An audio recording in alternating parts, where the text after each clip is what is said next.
우리가 누구인가? 우리가 얻은 구원이란 무엇인가? 그리고 이 세상 속에서 우리가 어떻게 살아야 하는가? 이것이 고난 속에 있는 이 땅의 성도들에게 던지는 베드로전서의 세 가지 메시지다라고 누누이 말씀을 드렸습니다. 그래서 사도 베드로는 성도의 정체성에 관한 이야기를 먼저 꺼냈었죠. 우리는 뭐다? 택하심을 받은 나그네다라는 거예요. 즉 사회적으로는 좀 낮은 위치에 있을 수 있어요. 내세울 것이 별로 없을 수 있다라는 것이죠. 그럼에도 우리는 하나님의 특별한 사랑과 은혜 안에 있는 성도다라는 말씀으로 이제 베드로전서의 운을 뜬 것이죠. 뿐만이 아니에요. 베드로는 고난 가운데에 있는 성도들을 위로하고 격려하며 성도가 이미 얻었고 또 장차 얻을 것이며 그리고 현재적으로 지금 얻고 있는 그토록 완벽하고 견고한 구원에 대한 이야기를 들려주었습니다. 즉 성도는 하나님의 사랑과 예수 그리스도의 은혜 안에서 거듭난 사람이고 장차 저 천국에 가서 하나님께서 준비하신 예비된이라고 우리가 봤죠. 준비하신 그 유업을 그 복락을 받을 사람들이며 그때까지 하나님께서 보호하시고 인도하시는 사람들이라는 것이죠. 동시에 성도는 그 가운데에서 점점 더 또렷하게 천국을 바라보고 소망하는 사람들이라고도 했습니다.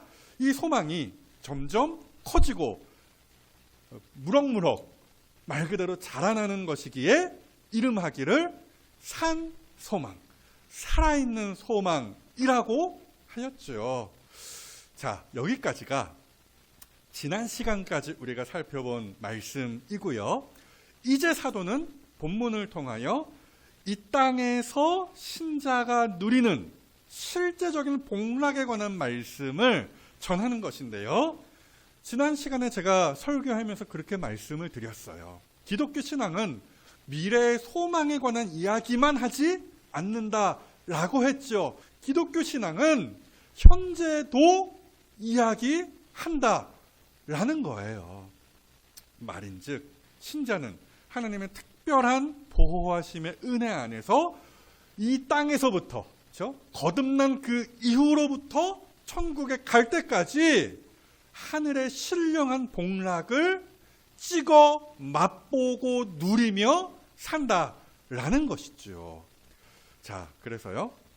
신자가 이 땅에서 누리는 특별한 복락이 무엇이냐? 그 이야기를 오늘 할 것인데요. 한번 따라해 보시죠. 구원으로 말미암은 기쁨. 한 번 더요. 구원으로 말미암은 기쁨.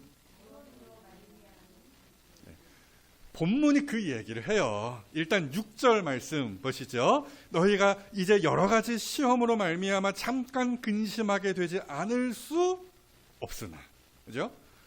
여러분, 지금 우리가 살고 있는 이 세상이 어떤 세상입니까? 저 말씀대로 여러 가지 시험, 난무하는 세상이죠. 두말할 것 없이 작년 연말, 벌써 작년인데요. 작년 연말을 떠올려 보세요. 생각할 수 없는 일들이 여기저기에서 빵빵 터졌죠. 누가 그러더라고요. 역대 가장 슬프고 힘겨운 연말이었다. 뭐 이런 이야기를 해요. 산다는 게 그만큼 힘든 것이죠. 그렇죠? 독감 걸리거나 막 코로나 걸리거나 몸 아프면 괴롭고 자녀가 속을 썩이면 무지하게 괴롭고 또 내가 밥을 안 먹어서 배고프면 그것만큼 또 괴로운 일이 없는 거예요. 그런 물레방아처럼 괴로움이 돌고 도는 그런 인생이 우리가 발담그고 사는 인생이라 말해도 과언이 아닌 것이죠. 그러나 성도의 삶은 거기에 매이지 않는다는 거예요. 왜요? 보십시오. 저기 잠깐이라고 해야지. 여러 가지 시험으로 하여튼 엄청나게 여러 가지가 많은데 결국에는 그게 잠깐이라고 하잖아요. 지지고 볶고 난리를 쳐도 그것은 잠깐이다라는 거예요. 때문에 성도는 이 땅이 전부라고 생각하며 아등바등 사는 사람들과 결이 딴판인, 결이 다른 삶을 사는 것이죠.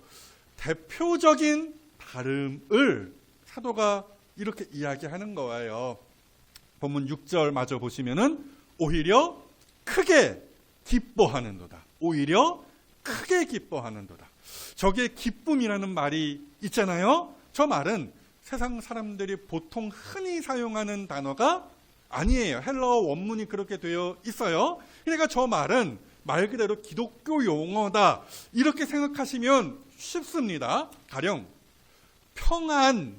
평안이라는 말이 있어요. 이런 단어요. 세상 사람들이 보통 흔히 사용하지 않습니다. 보통 사용한다면 편안, 행복, 평화 이런 말을 쓰죠. 그래서 누가 선생님 평안하시지요. 혹은 평안하십시오. 라고 하면은 우리는 대번에 저 사람은 그리스도인이구나. 처음 만나본 사람이라 할지라도 평안이라는 독특한 나름 기독교 용어라고 할 수 있는 그런 단어를 구사하면은 그리스도인이구나 라고 이제 우리가 대번에 알 수 있다라는 이야기예요. 저 기쁨이라는 말도 문구도 그러합니다. 세상 사람들이 흔히 말하는 기쁨에 대한 이야기가 아니라는 것이죠.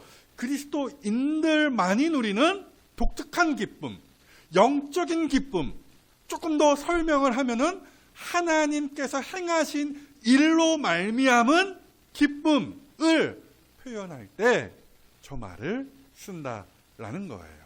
그러니까 우리 손주가 좋은 대학에 갔다라고 해서 기뻐하는 차원과 다른 것이고요. 우리 아들 사업이 잘 돼서 뛸 듯이 기뻐하는 것과 또 다른 차원의 이야기가 된다라는 말씀입니다. 자, 어찌되었든 오늘 저는 바로 저 특별한 기쁨, 성도만이 누릴 수 있는 기쁨에 대하여 말씀을 드리려는 것인데요. 그중 하나가 무엇이냐? 아까 말씀드린 대로 구원으로 말미암은 기쁨, 구원에서 나오는 기쁨이라는 거예요. 다시 6절 전체를 한번 보실까요? 그러므로 너희가 이제 여러 가지 시험으로 말미암아 잠깐 근심하게 되지 않을 수 없으나 오히려 크게 기뻐하는도다. 저기 6절 이제 전체 문장인데요. 아쉽게도 한글 번역으로 번역이 안 된 부분이 있어요. 대강 보면은 포함되어 있다 이렇게도 이제 볼 수 있겠지만, 왜냐하면 그러므로라는 말로 이제 연결이 되어 있기 때문에 어찌 되었든 원어로 보면은 이것으로 혹은 이것으로 말미암아라는 문구가 한글 번역에서 빠져 있다라는 이야기예요. 그러니까 굳이 원어를 잘 이렇게 분위기를 이렇게 뉘앙스를 잘 살려서 다시 번역해 보면은 이렇게 될 수 있다는 거예요. 이것으로 혹은 이것 안에서 이것으로 말미암아 너희가 크게 기뻐하는도다 라고요. 자, 그렇다면 베드로가 가리키는 이것 무엇입니까? 무엇이겠습니까? 바로 앞에 있는 3절에서 5절까지 있는 구원이 바로 이것입니다. 즉 거듭남으로부터 시작해서 하나님의 특별하신 보호하심을 지나 천국에서 준비하신 그 유업을 받음으로 완성될 구원이라는 거예요. 그러니까 신자는 바로 그 다채로운 구원의 은혜들로 말미암아 기쁨을 이 땅에서 누린다더라는 말씀이죠. 자, 어찌되었든 성경이 이와 같은 구원으로 말미암은 기쁨에 대한 이야기를 왕왕 들려주는데요. 자, 바울이 2차 전도 여행 때 빌립보에서 곧 죽을 사람을 살린 일이 있었어요. 긴 설명은 제치고요. 바울이 옥에 갇혔을 때 여차저차 하여서 간수가 스스로 목숨을 끊으려 한 일이 있었다는 거예요. 그때 그 간수를 향하여, 말 그대로 스스로 목숨을 끊으려고 했던 그 간수를 향하여 뭐라고 외쳤어요? 주 예수를 믿으라. 그리하면 너와 내 집이 구원을 얻으리라. 이 전도의 외침 한마디가 곧 죽을 사람을 살렸다는 거예요. 즉 그 간수가 예수를 믿고 구원을 받았다는 것이죠. 그리고 이어지는 사도행전 16장의 말씀 보시죠. 그와 그 간수 이야기예요. 온 집안이 하나님을 믿음으로 그 다음 크게 기뻐하느니라. 그런 찬양, 옛날 찬양이 있어요. 이 기쁨 주님 주신 것 뭐 이러면서 이 기쁨, 그 기쁨이 저 기쁨이고요. 이것이 바로 베드로전서가 이야기하는 구원으로 말미암은 기쁨이에요. 여러분, 이게요 놀라운 이야기입니다. 놀라운 이야기가 아니라는 걸 이따 얘기하고요. 놀라운 이야기입니다. 왜요? 베드로전서를 받는 신자들은 핍박으로 인한 고난을 현재적으로 받고 있었거든요. 베드로전서가 쓰여진 시기가 딱 그 로마의 네로 황제로부터 교회에 대한 대대적인 핍박이라고 해서 그냥 콕콕 찌르고 야 못 살겠고 이게 아니라 죽는 거예요. 그 당시 그 핍박이라는 것은요. 어찌되었건 그 핍박이 시작되는 시점이었다라고 했죠. 그래서 흩어진 나그네 1장 1절의 그 문구가 괜히 여기에 붙은 게 아니라는 것이죠. 실제로 본 서신을 받은 성도들이 있었던 1절에 갑바도기아라는 지명이 있거든요. 그 갑바도기아에 어떤 유적이 지금 남아있는지 아십니까? 땅굴을 파고 살았던 흔적이 있어요. 멀쩡한 집 놔두고 땅굴을 파고 거기에 숨어들어서 살았다고요. 그리고 거기에 또 뭐가 있는지 아십니까? 그 어두컴컴한 곳에 하나님을, 예수님을 예배했던 그 예배 처소의 흔적이 남아있다고 해요. 그게 무슨 얘기예요? 핍박으로 말미암아 흩어져서 사람답게 살 수 있는 권리마저 포기한 채 나그네로, 말 그대로 나그네로 살았던 사람들이 본 서신을 받은 성도들의 형편이었다라는 것이죠. 그럼에도 이들은 기뻐하고 있었다라는 이야기예요. 기뻐하라. 제발 좀 기뻐해 주십시오. 좀 웃어주세요. 굳이 이렇게 명령하고 다그칠 필요가 전혀 없었던 것이죠. 다시 6절 말씀 보십시오. 그러므로 너희가 이제 여러 가지 시험으로 말미암아 잠깐 근심하게 되지 않을 수 없으나 오히려 이것으로 말미암아 그 구원으로 말미암아 크게 기뻐하는도다. 번역이 무지 잘 됐다고 저는 봅니다. 저 기뻐하는도다라는 저 부분이요, 또 명령이나 청유, 그러니까 권유하는 말이 아니라 직설이에요. 두 개로 번역이 가능하긴 한데 우리 개역 개정판은 저거를 직설법으로 번역을 했다라는 거예요. 그러니까 너희가 이미 받고 있으며 장차 받을 그 장엄한 구원으로 인하여 현재적으로 기뻐하고 있습니다. 라는 것이죠. 사랑하는 여러분, 이건요 진짜로 놀라운 일이 아니에요. 대단한 일이 아니에요. 매우 자연스럽고 당연한 반응이죠. 죽었던 사람을 다시 살리면 기뻐하는 게 맞죠. 지옥 갈 사람이 이제 천국 가게 되었다? 말할 수 없이 기쁘겠죠. 자격이 하나도 없었는데 이제 하나님의 자녀가 되는 자격을 얻었다? 기쁘기가 그지없을 것이에요. 그러니까 베드로전서는 아주 쉽고 사실 간단한 이야기를 하는 거예요.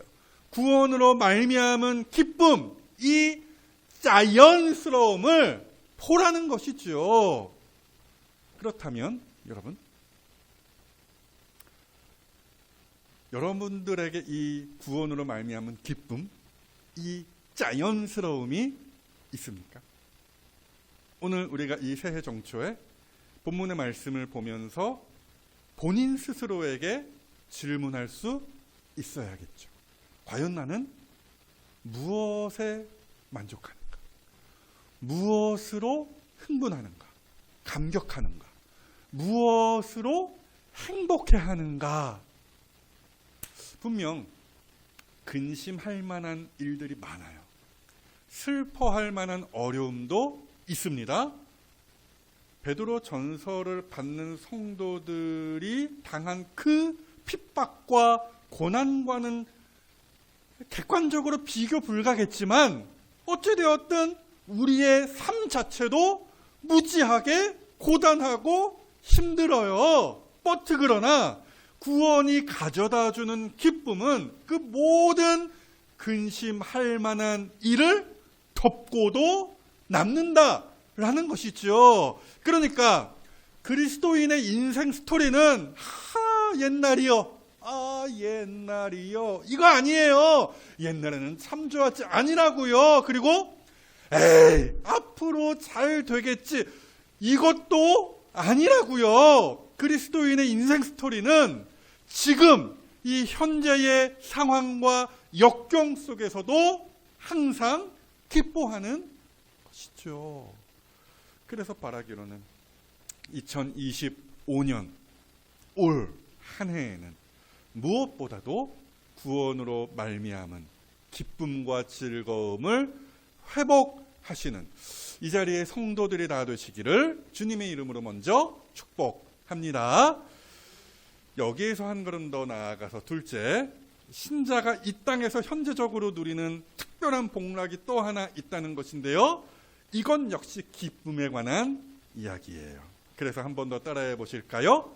그리스도로 말미암은 기쁨. 한 번 더요. 그리스도로 말미암은 기쁨. 일단 본문 8절 좀 보시죠. 예수를 너희가 보지 못하였으나 사랑하는도다 라고 해요. 성도들을 향하여서. 당시 성도들은 예수님을 만나보지 못했다는 것이죠. 보지 못했다고 하잖아요. 그런데도 예수님을 사랑한대요. 이따 더 보시겠지만 또 예수님을 믿기도 한대요. 여러분, 이게 참 복된 거예요. 정말 복된 겁니다. 전도하다 보면요, 가끔 이렇게 이야기하는 사람이 있어요. 하나님을 보여달라. 그럼 내가 믿겠다. 그럴듯해 보이지만 사실 좀 엉터리 논리예요. 왜요? 예수님 당시에 예수님이 이 땅에 육신으로 오셔서 거하실 그때에 예수님께서 행하신 그 놀라운 일들을 자기 두 눈으로 보고도, 예수님을 만나 보고도 도리어 예수님을 괴롭히고 죽였던 사람들이 수두룩했잖아요. 예수님을 봤어도 그들은 예수님을 믿지 않았고 사랑하지도 않았어요. 그런데 베드로 전서를 받는 이 성도들은 예수님을 보지 못하였음에도 사랑하고 있대요. 또 믿고 있대요. 이게 얼마나 복된 일이냐라는 말씀이죠. 예수님께서도 그렇게 이야기하셨어요. 요한복음 20장 말씀 보니까 보지 못하고 믿는 자들은 복되도다. 우리를 향한 말씀이기도 하죠. 어찌되었든 베드로 전서를 받는 성도들이 가진 예수님에 대한, 예수님을 향한 사랑은요, 한 번 불타올랐다가 사그라지는 사랑 아니었어요. 일관적이고 지속적인 사랑이었어요. 그래서 아까 8절 보시면은 그 사랑하는도다라고 할 때 그 말이 문법적으로 현재 시제였다라는 거예요. 그러니까 말 그대로 안지나 서나, 옛날에 그런 가요, 우리 현철 선생님의 돌아가셨죠.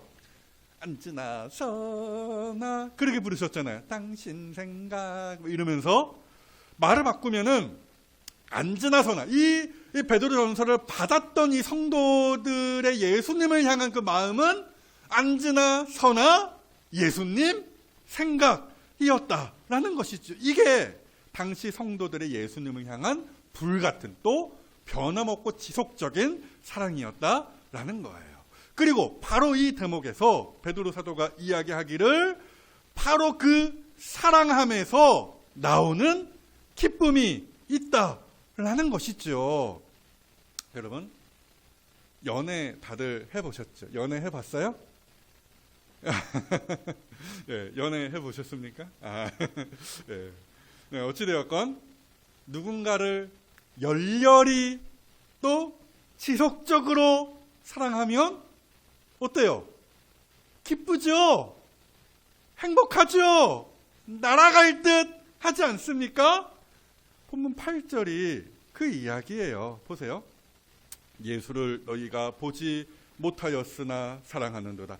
이제도 보지 못하나 믿고 말할 수 없는 영광스러운 즐거움으로 기뻐하니. 자, 저 중간에 믿고라는 말이 있죠. 신뢰한다, 의지한다라는 것인데요. 뭐 근본 없이 튀어나온 말이 아니라 사랑하면서 사실은 신뢰함도 나온다라는 그런 이야기예요. 그러니까 예수님을 사랑하기에 그를 더욱 세차게 붙들고 의지한다라는 것이고요. 어찌되었든 주를 사랑하고 동시에 주를 신뢰하는 바로 그 지점에 말할 수 없는 기쁨이 있다라는 사실을 저 8절 말씀이 우리에게 이야기해주고 있는 것이죠.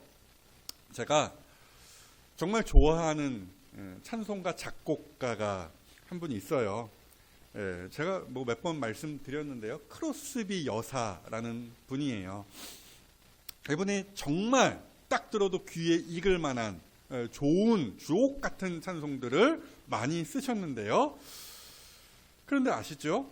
이분이 태어나자마자 한 6주 정도 지났을 때 시력을, 두 눈의 시력을 완전하게 잃었습니다.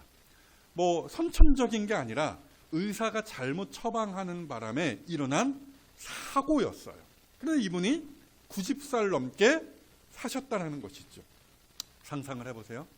누군가의 실수로 평생 앞을 못 보게 된 거예요. 얼마나 원통했을까요?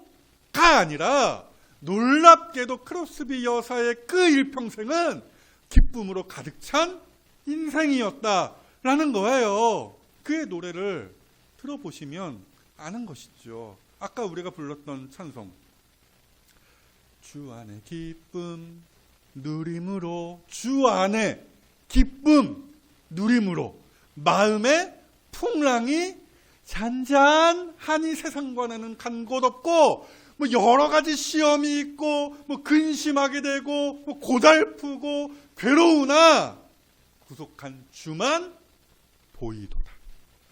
사랑하는 여러분, 맞습니다.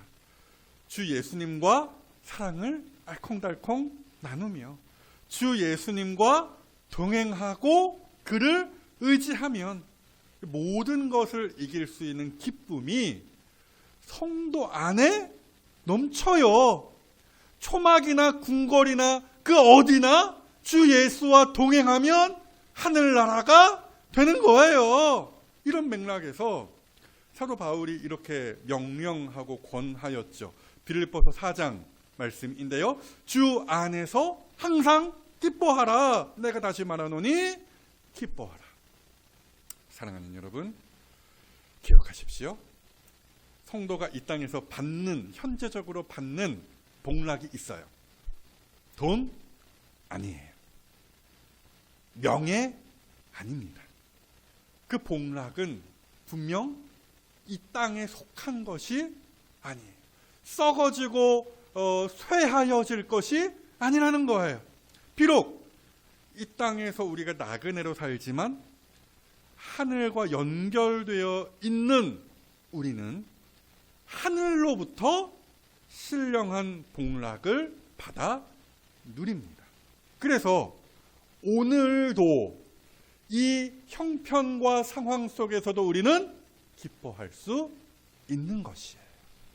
그래서 바라기로는 어떤 상황과 형편에서 주를 더욱 사랑하시고 주를 의지하심으로, 신뢰하심으로, 믿으심으로 말미암아 항상 주 안에서 기뻐하실 수 있는 복받은 인생들이 다 되시기를 주님의 이름으로 축복합니다. 정리하겠습니다. 2025년도가 밝았습니다. 하지만 여전히 안개 속입니다. 나라는 어디로 가서 어떻게 될지 가늠하기가 힘들고요. 우리 인생 역시도 그러하다 말할 수 있겠죠. 그럼에도 바라기로는 베드로 전서 당시의 그 성도들처럼 하나님께서 나에게 베푸신 그 장엄한 구원으로 말미암아 기뻐하시고 주를 더욱 알아가시고 그를 사랑하심으로 말미암아 기뻐하실 수 있는 여러분들의 복된 2025년도가 다 되시기를 우리를 구원하신 또 우리에게 하늘의 복락을 한없이 찍어 맛보게 하시는 살아계신 주님의 이름으로 축복합니다.